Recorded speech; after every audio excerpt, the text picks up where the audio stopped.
Hello everyone and welcome back to the Blackfoot Book Club and another volume of my essential film reviews collection. Thanks for being there. You're just like your father, stubborn as a mule. As a fan of cinema, sometimes a film will charm and endear itself to you through its utter simplicity, a thoroughly engaging narrative, and character creations you can't help but cheer for. And Nebraska is certainly one such film. In many ways it's a companion piece to Alexander Payne's underappreciated 2004 classic Sideways, with two male lead characters bumbling through middle America on their comic, yet often melancholic road movie of discovery.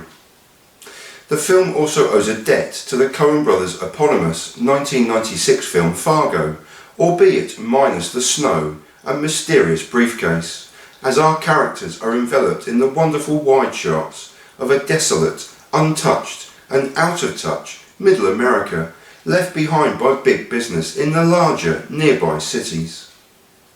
The wide-angle shots of what some might argue as unspoiled American countryside are brilliantly captured by regular director of photography and collaborator Phedon Papamichael, as are the simple and unassuming small towns that our protagonists visit in their quest. However, the comparisons with Fargo continue with the long straight roads they traverse, the awkward, stilted language employed, and Mark Orton's mournful, simple fiddle and string-inspired musical score. The film garnered 6 Oscar nominations in 2014, including Papamichael for his brilliantly realised cinematography, Bob Nelson for his Best Original Screenplay, and both the director and the film itself were nominated for the highest honours available in the categories of Best Director and Best Film. However, these accolades only serve to highlight what a wonderful and justly recognised triumph of a film this really is. The scene is set from the very first frame, with an old-style Paramount Pictures logo in black and white, which is the colour palette for the entire film. Director Payne lobbied the studio for the film to be shot and released in black and white, and succeeded despite their reticence and their eye towards the commercial impact this may have had. However, it captures and indeed suits the blackly comedic and melancholic nature of the narrative perfectly. It has to be said, and indeed could be argued, that along with its companion piece Sideways, that this film isn't for all tastes, and where some will see it as a moribund, slow and ponderous piece, others may see a darkly humoured, charming, yet melancholic affair of the heart. The principal protagonist in this tale is Woody Grant, Bruce Dern, who thoroughly deserved his Oscar nomination for Best Actor in a Leading Role for his heartbreaking portrayal of an old man nearing the end of his life and suffering terribly from the effects of dementia and Alzheimer's disease. After serving his country in the war, fostering a successful business and working his entire life and often to the benefit of others, fate has played a cruel trick on Woody, as his once fresh-faced, effervescent and hard-working self has now been replaced with a gnarly, gruff and off-hand persona who, while struggling with this debilitating disease, is nagged constantly by his wife as he remains distant and estranged from his sons. It's clearly established early on that Woody was never an angel, nor an eloquent or loquacious man, and there's more than a hint that he was, and still is, an alcoholic. But maybe, just maybe, all of his continuing mental and physical problems could be assuaged somewhat. Woody believes that he's won $1 million, and he intends to travel to Lincoln, Nebraska any way he can to collect his windfall, accompanied by his younger son David, Will Forte, and against the wishes of his older son Ross, Bob Odenkirk. Woody is able, albeit through his limitations, to live again and to absently-mindedly dream of collecting his winnings. But first, and against his wishes, he must pass through the town of Hawthorne and the town in which he spent the majority of his younger life. Suffice to say, Bruce Dern is absolutely magnificent as the gruff, angry and deteriorating Woody. Along with the rest of the family, he's not much of a talker and has nothing to say. But he doesn't need to, as his every look and disgruntled mannerisms display to us, the audience, exactly how he feels. His dismissal of everything with either a shrug of the shoulders or a single word or phrase is caustically funny at times and heartbreaking at others. However, he's single-minded and desperate to reach Lincoln, Nebraska, to claim the prize of a lifetime. Oh, and to escape, if only for a few days, the constant nagging of his wife. Last but by no means least of the Oscar-nominated performances for this wonderful film comes from June Squibb as Woody's intolerant, nagging and acid-tongued wife of 42 years, Kate Grant. June returns to an Alexander Payne directed film 11 years after playing a similar role in his 2002 film About Schmidt, and continues where she left off, albeit in a much larger role and with a far sharper tongue. Kate is plainly sick and tired of her husband's obsession and is near constant drinking, and she has no filter whatsoever for what she says or how she expresses her feelings. Kate often speaks without thinking or with any concern for the situation or her audience, but she's only telling the truth, and often in a darkly comic and gut-wrenching way. June Squibb portrays the family matriarch superbly with a free-spirited verve that rightly saw her receive an Oscar nomination for Best Supporting Actress. Interestingly, for someone so free-spirited, Kate Grant has the most incisive and lengthy dialogue in a film devoid of any elongated speech whatsoever, but it's clear early on that the awkward silences that often envelop this film is not in her makeup. June Squibb's portrayal is another wonderful character performance in a film full of them, and another character in an Alexander Payne film that reminds me of a member of my own family. Here, Kate Grant, minus the acid tongue, is my mother.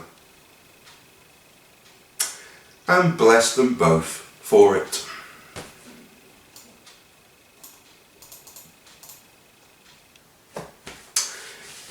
There are a wealth of supporting and cameo roles that are as nuanced and as ultra bizarre as the next, with Stacy Keach outstanding as Woody's long-time friend and ex-business partner Ed Pegram.